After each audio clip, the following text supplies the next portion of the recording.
Well, thank you all for being here today. It's great to be able to have the opportunity to kick off our afternoon and the recognition of the new book, Tackling the Tax Code.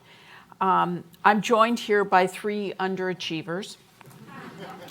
In all seriousness, I am really honored to be here and be in the presence of three such formidable leaders, such terrific intellects, and gentlemen who have done great service for our country. So thank you all for being here today. I know they really don't need an introduction, so I'm just going to give you a little briefing, very short, to provide some context. On our far left is Bob Rubin, who is the 70th Secretary of the Treasury under Bill Clinton. And prior far to left means spatially, not necessarily my ideologically. Left. Yes, exactly. Maybe left of me too. I don't know. Politically, possibly, but that's a debate for another time. Anyway, after he served as Secretary of the Treasury after a long career at Goldman Sachs, and also prior to that was the creator of the National Economic Council and its first holder of that position. In our center, politically or not, is Larry Summers, who is the Charles W. Eliot University professor at Harvard, and he served as the 71st Secretary of the Treasury, also in the Clinton administration, as well as having served during the Obama administration as the director of the White House National Economic Council, and then prior to that, president of Harvard University and the chief economist at the World Bank. And finally, the baby of the bunch, Tim Geithner, who served as the 75th Secretary of the Treasury under President Obama from 2009 to 13. Prior to that, he was president from 2003 to 2009 of the Federal Reserve Bank of New York, and since 2014 has been president and managing director of Warburg Pincus. So our conversation today and this great new Hamilton book are about taxes, as we all know, and they make somewhat of a presumption that we need new revenue. The reasons that we need new revenue are first, the huge fiscal imbalances that we have today. And the CBO has reported that large budget deficits over the next 30 years are projected to drive our federal debt from 78% of GDP in 2019 to 144% of GDP by 2049. President Trump has increased our debt by 25% since he's been in office, and the feeling is this is not sustainable. Second, these imbalances are not driven by ambitious new spending programs, but in fact are driven by previous healthcare commitments, pension plan commitments, and declines in federal revenue. And Larry Summers and Jason Furman wrote earlier this year that the federal government in 2018 took in revenue equivalent to just 16% of GDP, the lowest level in half a century, except for brief periods in the aftermath of recessions. Third, as Jay talked briefly about, with this current fiscal situation, we can't address growing income equality, restore long-term economic growth, strengthen our safety net, invest in innovation, address climate change, and other priorities if we don't restore America's tax base, all pointing to the need for additional revenues. And finally, we have to ensure that new revenue comes from those who are best able to pay. And since the late 1960s, the share of federal revenue paid for by working Americans in the form of payroll taxes has increased from 20% to 35%. And yet corporate tax collections have plummeted from over 25% to less than 10% of revenues. So let me conclude my comments by just saying all of us know that our tax system is enormously complex. But the reality is it requires examination to take a hard look at our current tax system so that we can provide fiscal stability and ensure that we have the funds to fund our priorities for our nation. So with that, let me turn it over to our panel and begin with a first general question. And Bob, I'm going to start with you and we'll go down the line with a general question. Put yourself in the position of a senior advisor to a new Democratic president in 2021. What would you advise would be the top tax policy priorities? What should they be? And do you think the United States needs to raise revenue? Yeah, I think in broad terms, what I would say, Penny, is exactly what we said to President Clinton during the transition in 1992, which is you need a fiscal framework, whatever it may be. Maybe you think we should deficit fund, maybe you think we should not deficit fund, but we shouldn't worry about our trajectory, we should just pay for new measures. Maybe you think, as I do, that we should do both paying for new measures and gradually address our fiscal trajectory. And that's a debate reasonable people can have. But I do think you need to start by explicitly recognizing, this is my view, I'm not saying it's right, explicitly recognizing you need to have a fiscal framework. Within that context, I would do exactly what I guess you said. With revenues at 16.5%, or Larry said 16, for some reason I thought it was 16.5, but it doesn't matter, it's the same thing. They were roughly 18.5% for the average of full employment economies over a long period of time. They were over 20% of GDP at the end of our Clinton administration, and we had excellent economic conditions. So I think we need to have a substantial increase in revenues, and then the question is how, and it should be aggressive for all the reasons we know. Larry and Natasha Sarin printed a very interesting list, or menu, really. And I guess it was a Boston Globe op-ed, if I remember correctly. The Center for Budget and Policy Priorities put out their own menu. So you can look at that, Penny, and make your decisions. I sort of agree with a lot of it, don't agree with other parts of it. But I do think we need to be non-ideological. I think, unfortunately, the tax discussion has always been very much involved. It attracts a great deal of ideology, attracts a great deal of politics. And I think we need to put those aside and be serious and thoughtful about what we're doing. And I'll just make one other comment. I do think we need to have progressive tax measures. But I think too often when these are proposed, there is a failure to recognize or to acknowledge that these can, in some cases, not in others, have adverse effects, direct effects on growth. Now, when you combine the increase in the revenues with the uses to which the revenue is being put, then you presumably have a positive effect on growth. But I think that at least I think all proposals with respect to taxes should have growth estimates so that make reasoned judgments about what effect it's going to have on our economy, on widespread economic well-being, and on reducing inequality. So Larry, put yourself in the position of senior advisor, as you have in many times. What would you advise the president? So it's not our primary subject, so I'm not going to address it now. I would not begin with a focus on reducing the budget deficit. I would focus instead on creating a more fair society and a more rapidly growing economy. And over time, I think if you did those things and you addressed Social Security properly and healthcare issues properly, you would work through the budget deficit issue.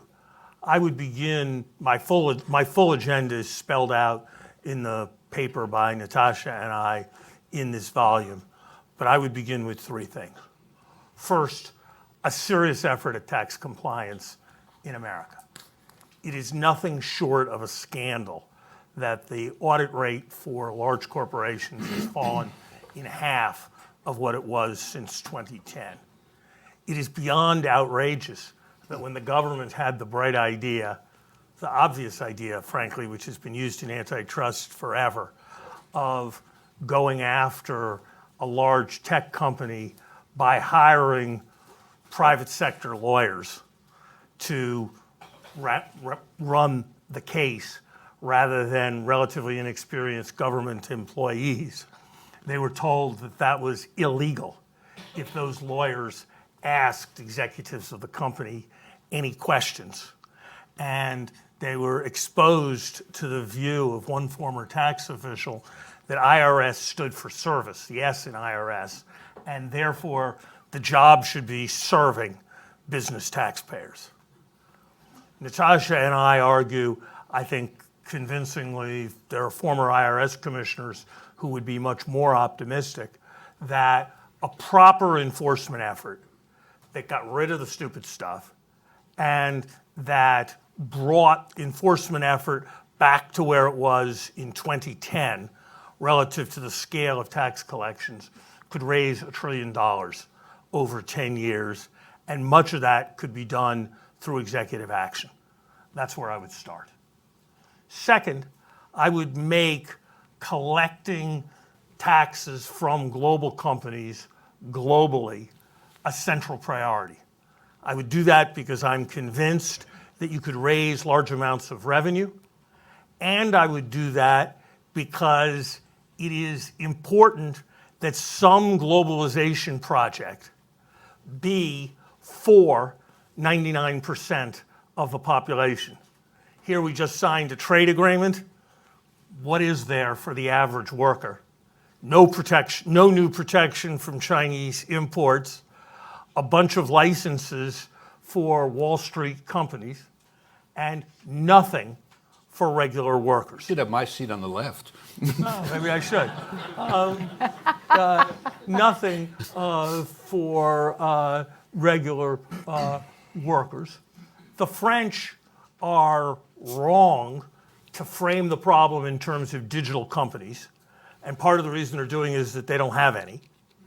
But they are right to frame the question in terms of large global companies that use transfer pricing to reduce their effective tax rates to essentially zero.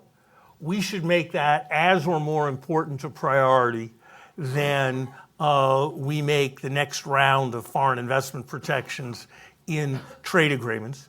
And if we do that, we'll raise substantial revenue and we will increase the credibility of our institutions. And third, we should reform capital gains taxation. We should tax capital gains at death rather than allow them to avoid taxes at death. We should tax them when gifts are made to charity. We should tax real estate people who change one real estate asset for another, just like people sell stock and little guy sells stock and buys new stock. We should get rid of that break.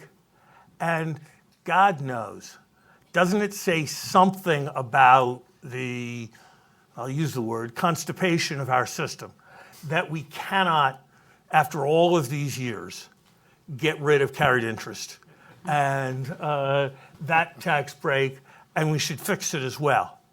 And if we do that, if we do those four things, it will have a very important virtue, which is then we can raise capital gains taxes without everybody going, oh, it's a horrible thing to do, now we won't be able to raise any revenue, because if we do my four things, people can run, but they can't hide. And it will generate substantial tax revenue. What we should not do is launch untried massive experiments or pretend that in a world where the total AGI after tax, every penny of AGI after tax over the next 10 years comes to about $18 trillion, that somehow we can raise $12 trillion or $15 trillion just from those at the very top. That is fanciful because, of course, if we try to take 80% of the remaining after-tax money away, they'll end up being a lot less after-tax money remaining.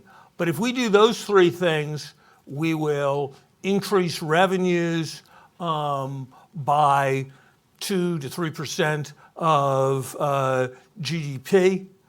We will have a more equal income distribution, and we will show that government works for the people.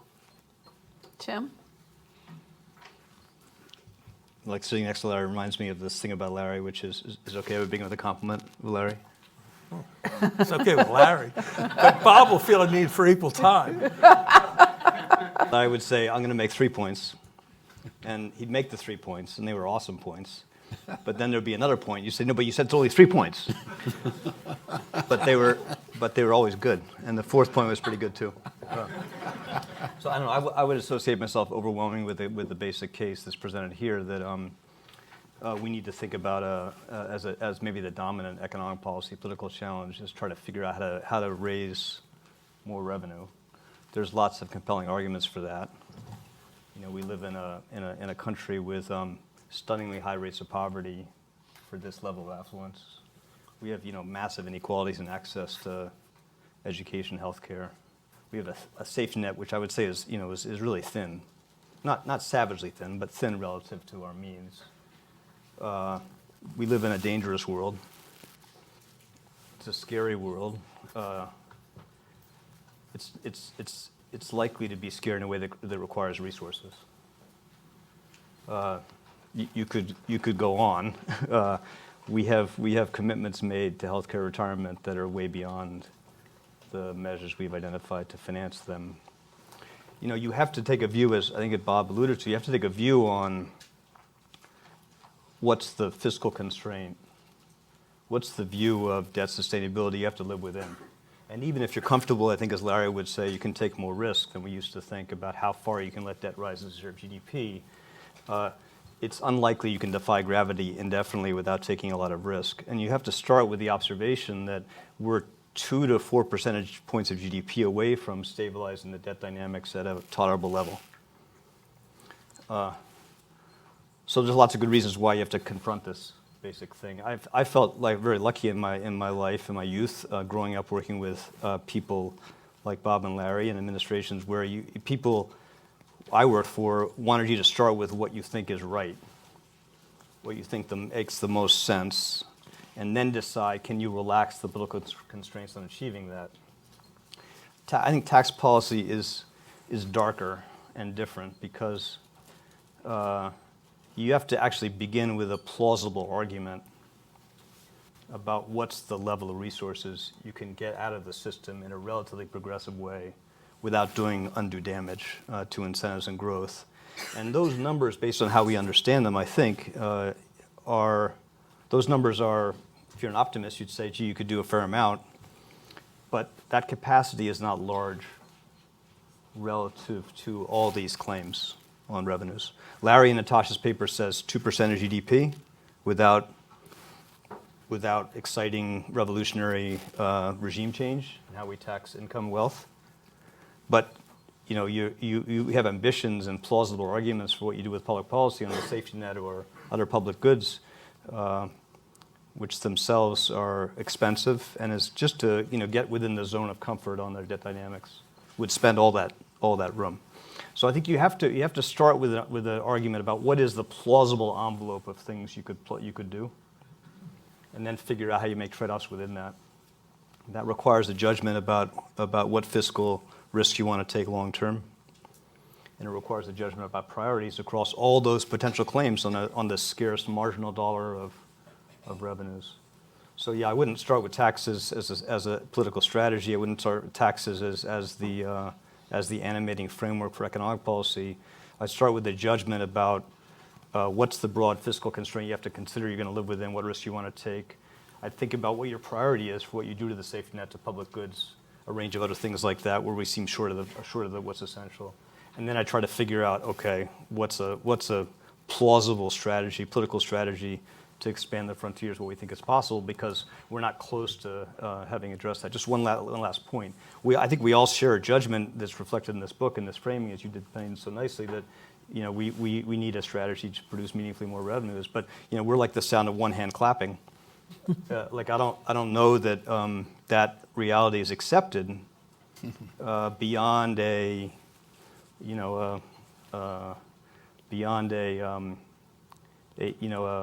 we're short of a political coalition that can legislate on the basis of those beliefs, but that's more than enough to begin with. 1 second, I'm going to get to Bob. I want to remind the audience we're going to take questions, and there are cards on either side, and just raise your hand. Someone will give you a card, and they'll get up to me, and we'll spend the last 15 minutes doing questions. Bob, I think you had a comment, and then Larry. Yeah, mine are these are sort of not necessarily connected comments, okay? A few things. One, as Larry suggested, we have taxation, realization at death. I think we should get rid of stepped-up basis at death. I've never understood what the rationale is for stepped-up basis at death. I would not have realization at death. And we can debate that. It's reasonable people can disagree. I think that we should have higher corporate rates. And I think when rates were at their old level, and the world I know a little bit about, If you had said to CEOs that rate's going to come down to 28%, I think most of them would have said good.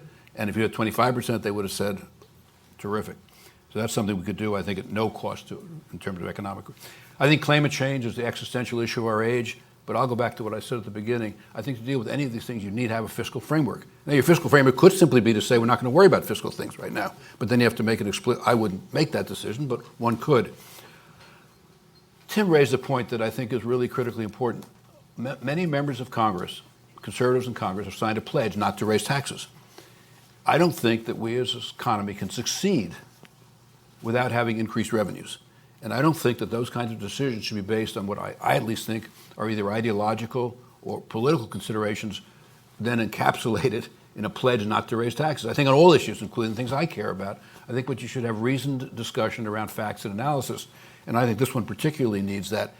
And unlike, I think, Larry, and maybe unlike Tim, I don't know, I would make that part of my initial discussion because I'd have a fiscal framework, and within the context of the fiscal framework, I would also want to think to myself, not myself, I would suggest to the president, you think about how he's going to pay for what he wants to do. But if one wants to say, let's not worry about that for now, we'll worry about that later, that's a decision one would have to make. Larry? Oh, okay, just one thing. I think that the people who care about this issue and who feel, as I feel, I think all of us feel, that we have to have substantially increased revenues, need to figure out how to make that case to conservatives. And I actually think there's a very good, I won't take your time to do it right now, I actually think there's a very good case that can be made to conservatives if they believe in a market-based economy, and then they believe, as a result, that we need to do all kinds of measures to underpin that economy.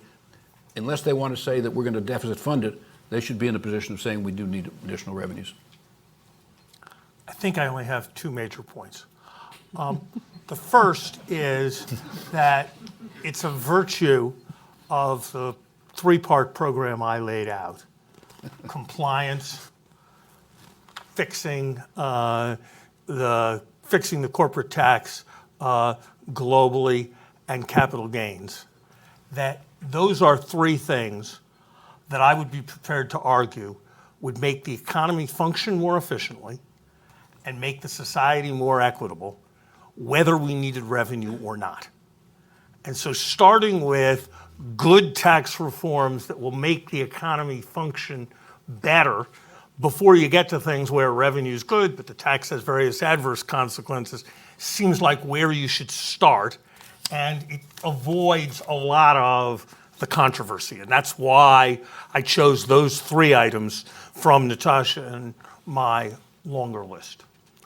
The second is a fundamental question. In some ways, I think it's actually the most fundamental question, which is not addressed in this book by design.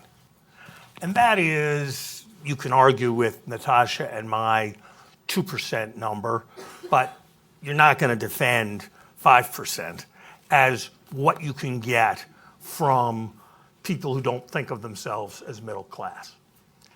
If you look at Europe, if you look at the successful progressive places in Europe, none of them have the strategy that is behind most of the rhetoric of the Democratic Party, which is what we need to do is raise a lot of money from rich people and have a lot of programs. They all think in a way that actually, respectfully, contradicts what you said in your introduction, Penny, and what Bob said in his foreword. They all think that the payroll tax is a contribution to support social programs. And so saying that we grew the Social Security system, we now have a more generous, progressive Social Security system, and therefore a higher payroll tax, and therefore we have a more regressive tax code than we used to, is kind of illogical. And that what you should have is, yes, you should do things with respect to the high income, but that the central way you have a more progressive society is you have a set of benefits that are the same for everybody or targeted for poor people that are paid for by taxes, where people who have an income of $150,000 pay 3 times as much in taxes as people who have an income of $50,000. And so I think the right strategy, if you want to get the substantial increase in revenue that we really need, is to do it as a component of entitlement reform that in appropriate ways makes the programs more generous and trims things that should be trimmed, and that the paradigm that runs through a ton of this analysis that treats the payroll tax, which is the largest federal source of revenue, as a tax and thinks about the overall progressivity of the tax system is actually the wrong way to think about things. And that the first stage of analysis should be desirable things to do with respect to high income taxation that would be desirable sort of almost regardless of your fiscal position. And the second thing to do is to think about fixing the large systems of government, Social Security and Medicare, in rational ways on their own terms. And I believe if you did those things, you actually could get to an expanded, more generous government with a reasonable set of fiscal prospects, and that it's the better way to go.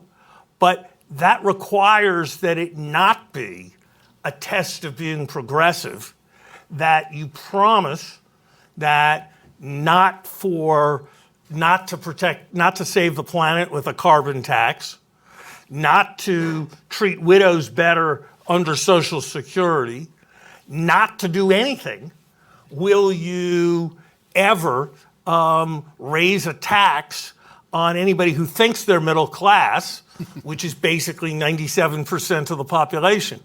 And that as long as that's taken as an axiomatic test of being progressive, we're only going to make a certain amount of incremental progress. And my strategy is designed to enable us to make that incremental progress, if that's all that's possible, because it's really much, much better than nothing, but to leave open the question of doing things as you reform Social Security and Medicare that have a positive fiscal impact, rather than putting political leaders in the position of having to say we need to do this really painful stuff that everybody in our party has promised not to do.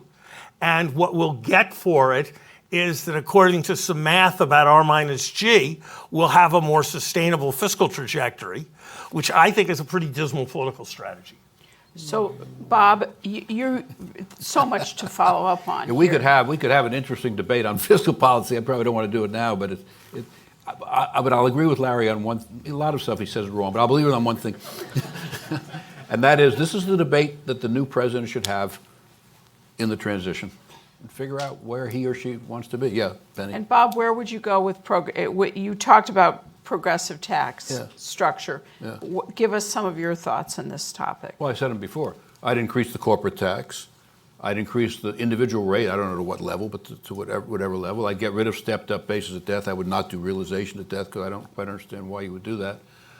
I think what would you do as it relates to the middle-income taxpayer? Well, Larry raises an interesting point. Don't you think 50 years is enough for Mark Zuckerberg? Like, really? If Mark Zuckerberg started the company, don't I think and the company's worth $100 billion, yeah. and he dies, yeah. like, really, what would be unreasonable about asking his estate to pay that capital gains tax? Well, then it's why? Well, okay, we probably would have somewhat different views on this. I don't feel badly for Mark Zuckerberg particularly, but I don't see why death should be a realization event. I mean, you could have a wealth tax if you want. I think you're not totally in favor of that, but you could have one. You could have mark-to-market accounting if you want. It's the same sort of idea. So you're in that little group, and I'm not in that group. Well, transfer is there is a kind of simple principle, which is transfer is an event, just like transfer to your heir. Well, that's why transfer to a charity. But they're both events. We spend a lot of time together where you tell me what I should think. But let me make one comment. And you're probably right for the most part, but I try to think. Tell me what I think. Yeah. Well, there I am right. But anyway, no, but I don't know why death.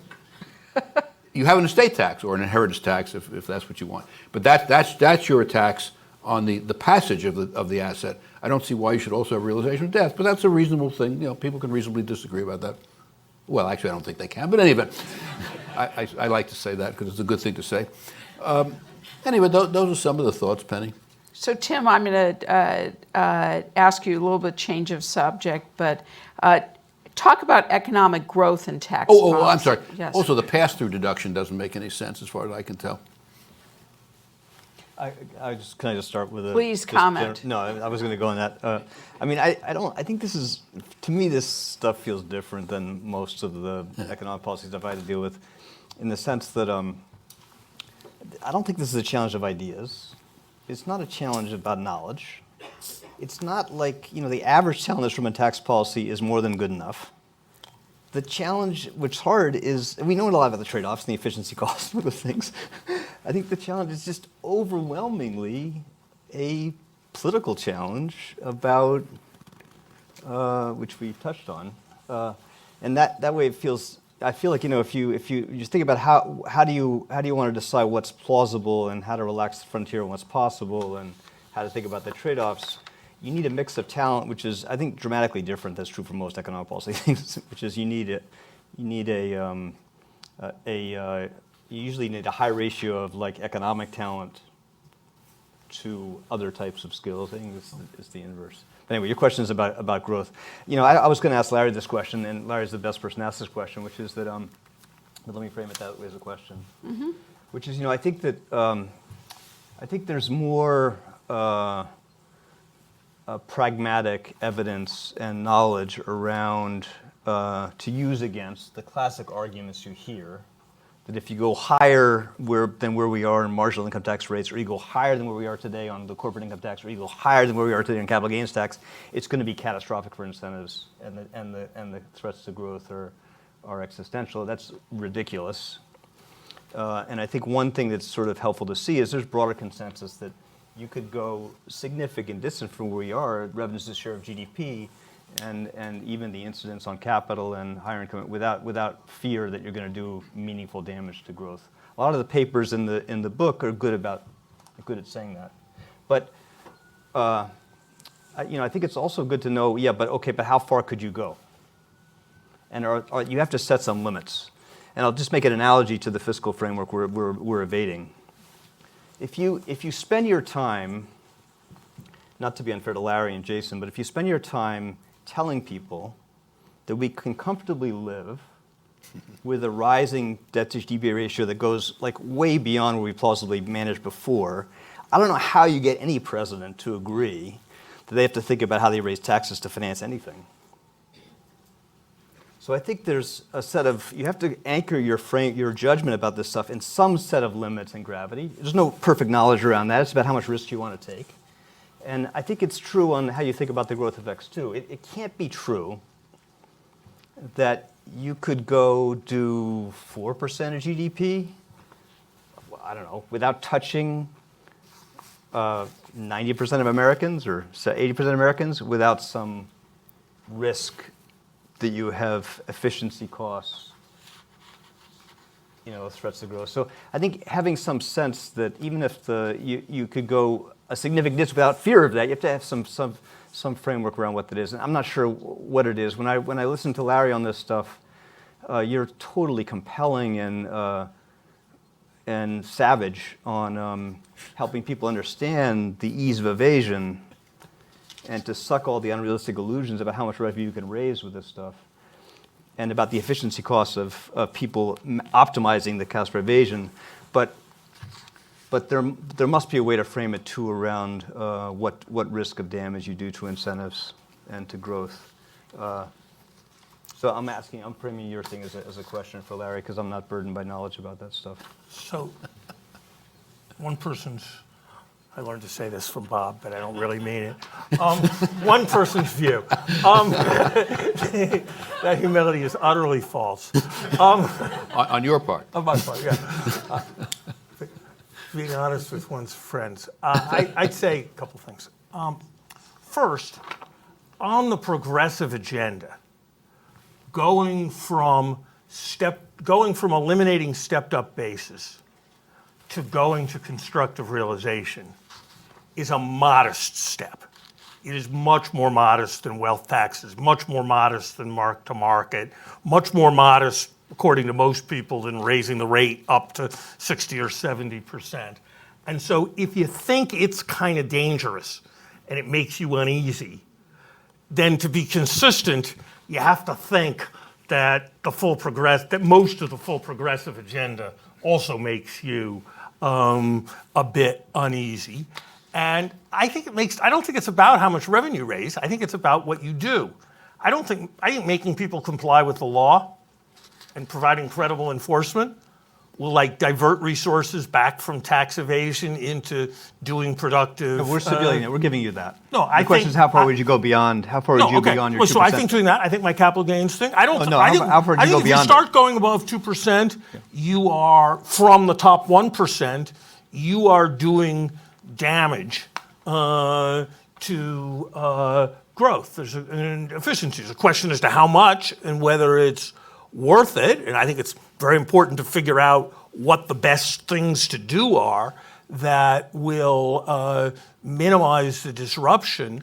But I don't think it's right to take something that's in a lot of people's plan, extending the Social Security tax rate all the way up to all incomes, even with some donut for people between $120,000 and $250,000. That will have substantial effects that will be measured on incentives. I mean, we have a kind of natural experiment, which is we've gotten rid of state and local deductibility. That doesn't matter in Florida because there weren't any taxes practically on income. That matters a fair amount in California and New York, and it's showing up. I mean, it's showing up in the fact that people are moving and they can't move out of the United States, but it's also, as best we can tell, kind of showing up in how much income they are reporting. So I think it's very important to think about things where you're correcting a distortion rather than things where you're just raising rates. The capital gains thing is the basis of all tax shelters. It's the basis of real estate tax shelters, it's the basis of energy and gas tax shelters. When you correct that, you're kind of making the economy more efficient. When you raise rates, it might not be that bad, but there isn't any argument that you're doing good. And same thing with putting in place new taxes. That's the essential argument of Natasha and my paper. You guys are really intent on we got to have a fiscal framework and think about the deficit and all of that. And I'd like to do that. I'd like to have a full intertemporal Larry, budget. I'm going to change it though a little bit and throw in a wrinkle for all three of you here. What about a carbon tax? We have this whole yes. I would just say, I think, Larry, unless you give, we're talking about what you would say to a new president who has to choose how to govern. And if you don't start with some basic foundational understanding you can give that person that says what's the constraint you have to say you're going to live within, and what you think, what determines the limits of how far you could go without some risk to damaging the foundations of growth. I think you have to start with that. All I'm just saying is appealing to you, and you did in your paper to some extent on the thing, saying that I think that's an important thing to do, because if you don't do that, then how do you resist the overwhelming pressures that are going to be on a new president with tentative views about how to use his or her capital, about how you make these trade-offs? That's all I'm saying. I'm stipulating your thing. Your thing seems cool. Just to be clear, my answer is I'd like the president to do everything, including your fiscal program. But I know the new president's going to have limited political capital, and getting something important done about carbon and not doing anything about the deficit is better than doing something about the deficit and not doing something about carbon. Doing something about the set of forces that are causing the middle class to feel completely disillusioned from our country at the cost of deferring a problem for a decade. I think that's a good trade, because I think doing that gives us a better chance of having a functional government a decade ago. So I'm, in principle, fine with your thing. I do think, and you may or may not agree, that the Obama administration made a serious error, largely driven by external political forces, towards pivoting to stuff about fiscal responsibility when it should have been focused on keeping its foot on the accelerator in an economy that was slow. Now, I don't think, given political reality, there was an enormous amount of choice about that. But I actually think we've made as many mistakes in the United States over the last generation of being excessively deficit preoccupied when we should have been doing other things about the future, as we have of being insufficiently deficit preoccupied. I think one just Briefly, and then I'm going to get at least one audience question in You here. may, but you got a little bit. Okay. I think the place Larry and I may have slightly different views is I don't think there's a dichotomy between helping the middle class and having a fiscal framework. I think a new president has to know, should I just deficit fund everything, which is fine if that's what you want to do, or should I have some set of constraints in mind? And that was the only argument I think Tim and I were making. And I would have some set of constraints because I don't think you could just indefinitely deficit fund. But that's a decision a new president can make. A new president can make whatever decision they want. I wasn't trying to provoke you on the fiscal thing. I was saying that in addition to your fiscal thing, you can choose what it is. You have to have one, and you have to decide how much risk you take. But I think you still have to say you have to explain again, and you sort of said it. You says if you're going to go beyond 2% of GDP on the top 1%, you're going to be put at risk instead of other broader things. That's another way of thinking about it in some sense. But I think that's important too. So you're anchoring the trade-offs for people in a way that has some good foundational economics behind it. Because without that, I think nothing's possible. I guess Poor Penny. Okay, no, I'm going to interrupt here and just basically I'm going to ask my question because I think the debate here is not going to get resolved on this stage. So with all due respect to that, I'm going to move on and start with a question about shouldn't a carbon tax be front and center in a discussion like this? And the commentary here is basically, depending on the tax rate trajectory, a U.S. greenhouse gas tax would score out as raising from $1 to over $2 trillion over 10 years. And so how do we factor that in? And it seems to be, that conversation seems to sit outside a conversation about tax policy. Yeah, but the response to that could be, Penny, that climate change, well, I believe that climate change is existential, will change life on Earth as we know. We don't deal with it. Most economists seem to think a carbon tax is what you need. But then the question is, what do you do with the proceeds? And that, I think, is where people who know much more about politics than I do say you cannot get a carbon, well, even if you could get a carbon tax, it will only be if it isn't regressive, and that means taking the proceeds and returning them to middle income and lower income people. I think. I think that's, here Bob and I completely agree. I think it's imperative to have a carbon tax. I think if your idea is that the revenue from a carbon tax is going to be for anything other than giving the money back to the people who find it regressive or investing in clean energy, you're smoking something. So I think you cannot realistically think that the carbon tax is a contributor either to deficit reduction or to your other national needs. And the other thing I would say is I predict, and I'd say I'm 75% confident to this prediction, that 5 years from now, there will have been a significant evolution in view towards the view that we will solve climate change by making clean energy cheap, and away from the view that we'll solve climate change by making dirty energy expensive. And I just think that is where some combination of the scientific progress, which is faster than people expect it to be, much faster, and the political reality will take us. Yeah, my own experience of this is sitting on the board of Microsoft. We just made a huge announcement that not only are we going to go carbon negative, but that we're also going to basically actively remove carbon equivalent to what Microsoft estimates it's contributed. By when, Penny? By 2050.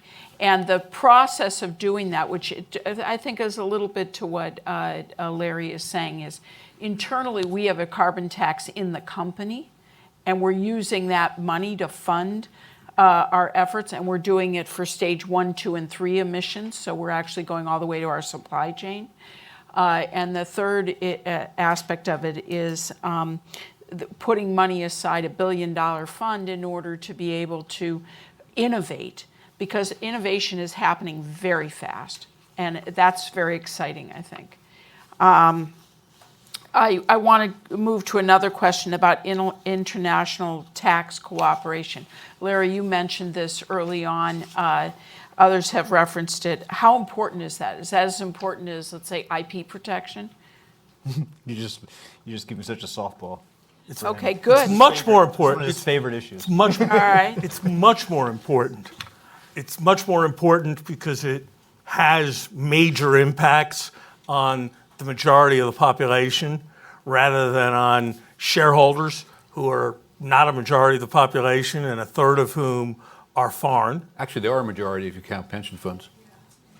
If you count pension funds, most of whom, with a substantial part of the pension funds being defined benefit pension plans. Defined contribution, yeah.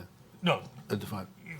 you won't get your more than half if you include defined benefit pension plans where the shareholders, where they're not the beneficial owners of the shares. And it's important for legitimacy and fairness and all of those various things. And I just ask you, do we really need 130 years of intellectual property protection for Mickey Mouse in Asia in order to have incentives for people to innovate? Of all the various arguments about, bogus arguments about the need to do things for economic growth, the intellectual property abroad argument might well be the single most overstated, because what people don't recognize is that most of the, not a substantial fraction of the time, I don't know that it's most, today's intellectual property is an input into tomorrow's intellectual property.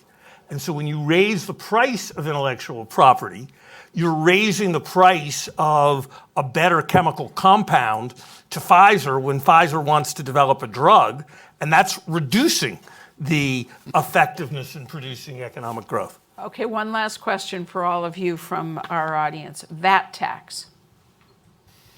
Probably politically infeasible. Larry's got the best quote of the generation on the politics of the VAT, which you should ask him to repeat. Really, I mean, maybe of 50 years. You just raised expectations excessively, substantially excessively for how good this is going to be.